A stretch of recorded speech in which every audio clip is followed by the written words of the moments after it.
सबसे बड़े। एक बार की बात है, पुराने जापान के सबसे बड़े और प्रसिद्ध बौद्ध मठ में एक जवान बौद्ध भिक्षु रहता था, जो कि उस समय के सबसे विख्यात और सम्मानित जैन मास्टर का शिष्य था।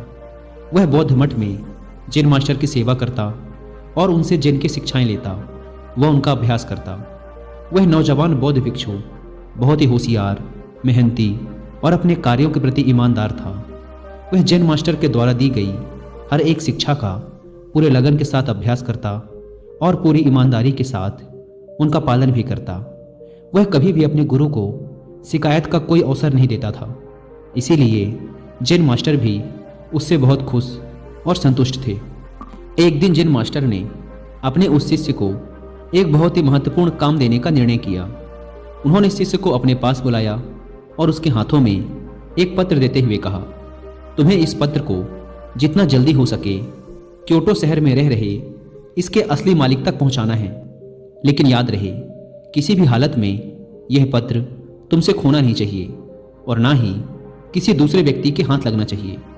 इस पत्र का जल्द से जल्द इसके सही मालिक तक पहुंचना बेहद ही आवश्यक है, क्योंकि इसमें हजारों लोगों की जिंदगी और मौत का सवाल है। मास्टर का आदेश मिलते ही वह बिना एक क्षण गवाए अपने काम में लग गया। उसने रास्ते के लिए भोजन लिया, अपनी तलवार उठाई और घोड़े पर सवार होकर निकल पड़ा पत्र को उसके मालिक तक पहुंचाने के लिए। वह अपने घोड़े को तब तक तेजी से दौड़ाता रहा जब तक वह एक बड़ी सी नदी के किनारे नहीं पहुंच गया, जिसे पार करने के लिए एक सकरा सा पुल बना हुआ था। उस पुल के दूसरी तरफ एक समुराई योद्धा अपनी तलवार लिए हुए खड़ा था, जिसने उन पहले 100 लोगों से युद्ध करने की कसम खा रखी थी जो उस पुल को पार करेंगे। अब तक वह वहां से गुजरने वाले 99 लोगों से युद्ध करके उन्हें मौत के घाट उतार चुका था, और अब वह यहां से गुजरने वाले उस 100वें व्यक्ति का बड़ी ही बेसब्री से इंतजार कर रहा था, जिसे युद्ध में मौत की नींद सुलाकर वह अपनी प्रतिज्ञा पूरी कर सके। जैसे ही उस नौजवान बौद्ध भिक्षु का घोड़ा उस पुल पर चढ़ता है, समुराई अपनी गरजती हुई आवाज में बोलता है, तुमने इस पुल पर कदम रख दिया है, इसीलिए अब तुम्हें मुझसे युद्ध करना होगा। अपनी तलवार निकालते हुए समुराई चिल्लाया, मरने के लिए तैयार हो जाओ। अपनी मौत को अपनी तरफ आता देख वो बौद्ध भिक्षु अंदर ही अंदर बहुत डर गया।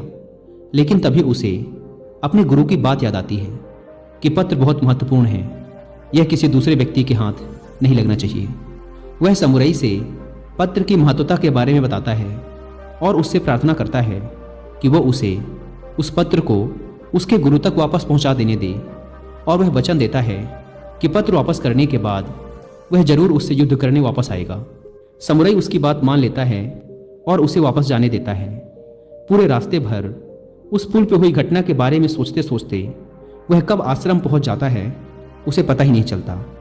आश्रम पहुंचते ही वह तुरंत जैन मास्टर के पास जाता है और उन्हें सारी घटना कह सुनाता है, इस उम्मीद में कि शायद मास्टर उसकी मदद करेंगे।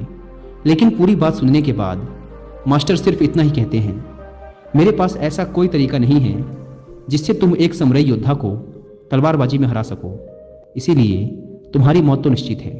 लेकिन हाँ, मैं तुम्हें मृत्यु का सामना करने का सबसे अच्छा तरीका जरूर बता सकता हूँ। जब तुम उस पुल पर पहुँचो तो अपनी तलवार को अपने सर के ऊपर उठाना और अपनी आंख बंद कर लेना और पूरी शांति के साथ खड़े होकर इंतजार करना। जब तुम्हें महसूस हो कि कुछ ठंडी चीज तुम्हारी खोपड़ी को छू रही है, तो यही तुम्हारी मृत्यु होगी। इसके बाद वह नौजवान बौद्ध भिक्षु दोबारा अपने सफर पर निकल पड़ता है। इस बार वह अपनी मौत का सामना करने के लिए पूरी तरह से तैयार था। इस बार ना तो उसके अंदर कोई घबराहट थी और ना ही किसी प्रकार का डर। जब वह उस पुल पर पहुंचता है जहां समुराई उसका इंतजार कर रहा था, तो वह ठीक वैसा ही करता है जैसा मास्टर ने उससे कहा था।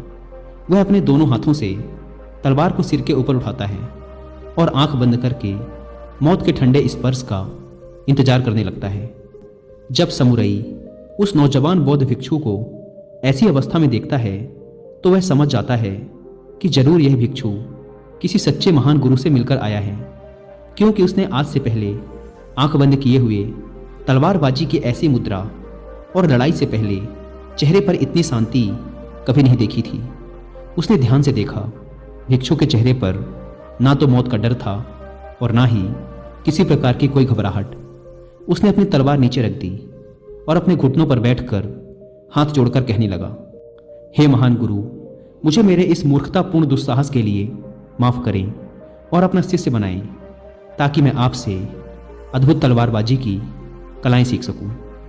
दोस्तों, वो बौद्ध भिक्षु हम हैं और वो समुराई हमारे जीवन की सबसे विकट समस्याएं।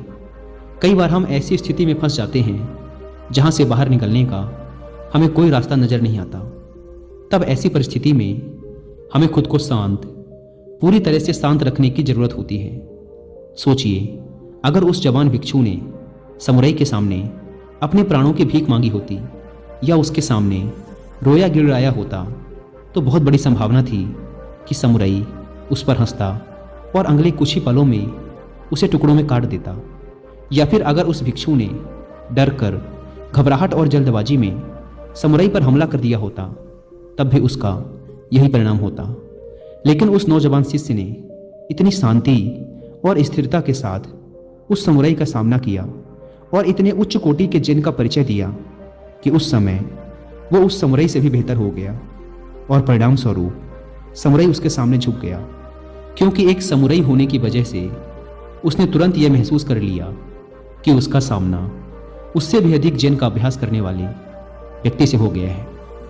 तो चाहे परिस्थितियां कितनी भी खराब क्यों ना हो, कितना भी मुश्किल लगे उनका सामना करना, इस नौजवान भिक्षु की कहानी को याद रखना। और जब भी कोई मुसीबत रूपी समुराई आपके सामने आए, तो अपनी आंखें बंद करो और शांत हो जाओ, पूरी तरह से शांत। और वो समुराई आपके सामने भी जरूर झुकेगा।